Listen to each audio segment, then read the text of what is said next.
E aí, senhoras e senhores, vamos chegando para mais um vídeo para falar um pouquinho dos jogos da Copa do Mundo de hoje. Que situação vive a Alemanha, hein? Consegue evitar o pior, consegue evitar a desclassificação com um empate contra a Espanha, mas ainda não tem vida fácil não para a última rodada. A gente vai falar um pouquinho dessa situação, mas claro, também de todos os jogos. Vamos começar falando logo de Espanha e Alemanha, acho que já entramos no tema. Uma partida que foi bem como esperado. A Espanha tocando bola, criando a partir da bola no chão, o meio de campo sendo peça importantíssima no estilo de jogo, triangulação, 1-2, bola em profundidade, mas principalmente esse domínio pela posse, fazer o adversário correr, não se cansar e ainda assim explorar as oportunidades de espaço que se abrem com a defesa tonta para lá e para cá, digamos assim. E a Espanha passa o primeiro tempo basicamente dominando a Alemanha nisso, um jogo que passa muito pelos pés do Gavi, é um ponto importante que eu quero salientar nesse vídeo, o quanto o Gavi hoje jogou e para mim inclusive foi o melhor do dia. A gente tem o Kramaric que também fez uma bela partida, mas eu coloco o Gavi como o craque do dia hoje, porque a movimentação da Espanha ficou mais evidente ainda a importância dele depois da saída dele. Ele é substituído aos 66 minutos e depois disso a Espanha começa a perder essa força no meio campo, começa a ceder espaço para a Alemanha jogar, cede o empate e isso só mostra o quanto o Gavi realmente estava muito bem na partida. O cara que mesmo com 18 anos tem uma precisão de passe, ele entende muito bem o jogo, ele foi criado na base de La Masia e sabe como esse estilo de jogo funciona. Ele e Pedri dominando e fazendo o jogo da Espanha funcionar, uma Espanha que criava, não com tanta intensidade, não conseguia criar tanto porque a Alemanha também marcava bem. A Alemanha sabia o que teria pela frente, veio preparada para isso, ainda assim cedia espaços porque os caras se movimentam muito, eles criam pelos dois lados, o Ferran Torres de um lado e na outra ponta, por vezes o Asensio, por vezes a própria chegada e infiltração do Gavi por ali, o Jordi Alba passando, um time que se movimenta demais e dava trabalho para a Alemanha, mas que conseguia assim dominar o jogo. Muita posse, obviamente, e sem sofrer riscos. A Alemanha não conseguia impor basicamente quase que risco algum na Espanha no primeiro tempo. Vem o segundo, a Espanha abre 1-0 depois que o Morata entrou. Bela jogada novamente criada pelo chão, participação do Gavi, a chegada do Jordi Alba ali de fundo, Morata finalizando bem e não estando impedido, com uma surpresa. E aí a Espanha parecia que poderia ainda mais tomar as ações do jogo, porque não precisaria nem ser tão eficaz no ataque assim, conseguia controlar o jogo pela posse. Só que a Alemanha foi crescendo, tem a substituição do Gavi, a Alemanha começa a se reencontrar na partida, começa a conseguir pressionar a Espanha e fazer que o jogo dela não funcionasse. As substituições do Hans Flick foram bem feitas, principalmente a entrada do Sané, por mais que no último lance ele tenha feito para mim. Ali ele pode ter perdido a classificação da Alemanha, quem assistiu o jogo sabe do que eu estou falando, mas a Alemanha começa a se impor na partida, começa a se encontrar, consegue um empate com o Füllkrug, bela jogada que tem a participação também do Musiala e a participação do Sané, ele que encontra a jogada, cria a jogada ali pelo meio da defesa da Espanha.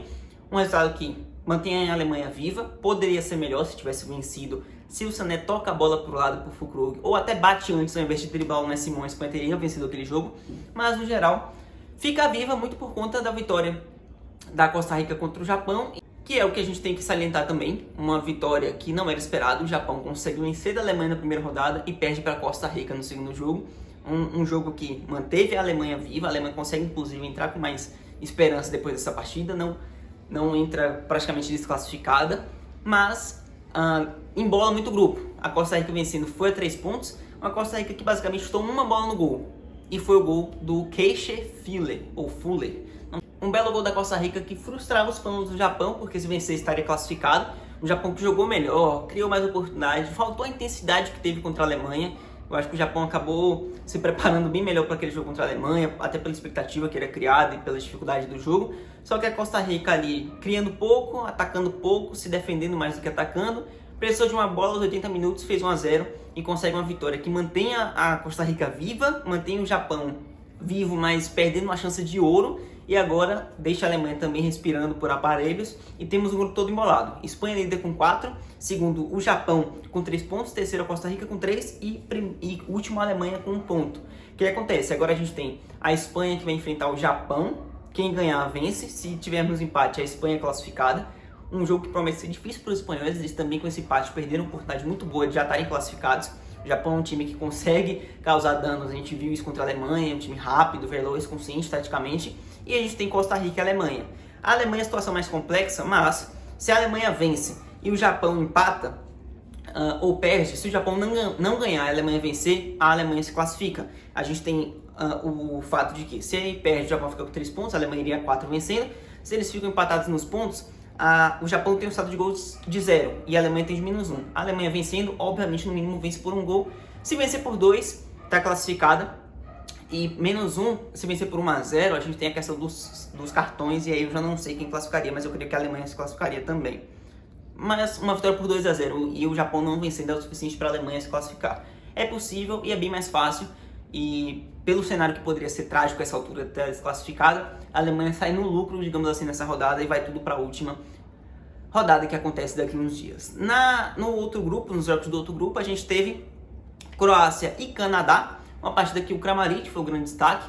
A gente tem uma Croácia virando o jogo, começa tomando um gol logo aos 1 minuto e poucos segundos com o Afonso Davies. Primeiro gol de Canadá numa Copa do Mundo na história, e tinha que ser do Afonso Davies, da representatividade que tem. Um cara que cresceu no campo de refugiado, se naturaliza canadense depois, faz o primeiro gol da história do país, e é o grande craque dessa seleção que conseguiu uma classificação histórica para a Copa do Mundo. Só que a Croácia botou a bola no chão, foi se encontrando no jogo aos poucos, Kramaric buscando muito jogo, e merecidamente ele foi o grande fator e o grande diferencial da partida. Faz 2 gols, a Croácia ainda fez mais 2 com o Livaja e com o Lovro Maia já no final da partida. Belo resultado da Croácia, que tinha feito uma primeira partida desastrosa contra a seleção marroquina, jogou muito mal, sem conseguir ser efetiva, sem conseguir furar o bloqueio. Hoje encontrou um Canadá que era um adversário possivelmente perigoso, consegue não se abalar, saindo atrás logo com 1 minuto, bota a bola no chão, vira o jogo, faz 4-1, goleia e se põe numa situação bem confortável no grupo.